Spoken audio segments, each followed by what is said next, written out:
Itsakanangina ilay zandry feno loto nanondrikany lohany nandinikany tany itsahiny rehetra itsinjo izay waleany niodinamo tsy misy nivatsikio de fona niagoditra miarovitra nifafi ny fanala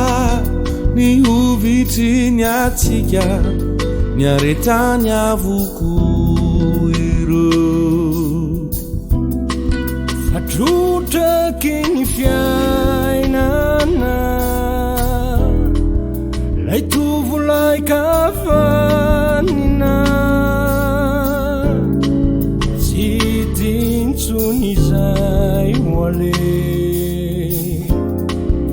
fatapidrany lalany ka ny aino lasa no any sisandrasany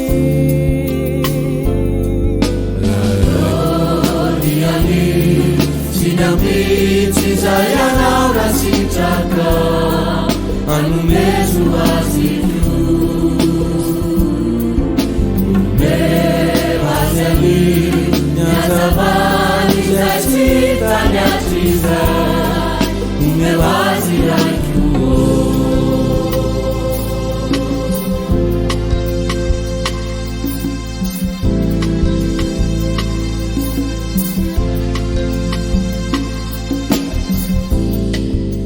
de nivadika ny taona nandroso teny ny andro de hitakoranamana arahintovovavy mibaby zazakely mitovy loko aminy fa zazara mitafe ty zaza mena vava matoreo andamosiny fataratra sahady ny aloky ny ampitso sy ny endriky ny fiainany voatokana hijalive ty zandry kely mialehibe tsy takory zay hoale fatapidrany lalany izay andrainy tsy hita hodiavina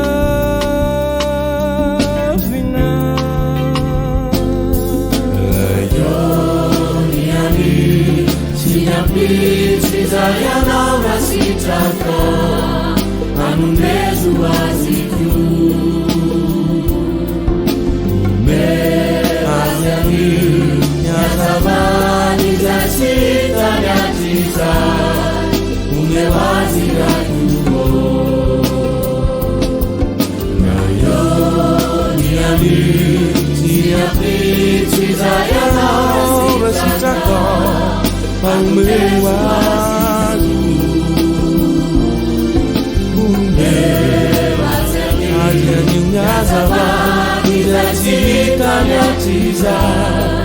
Umewazira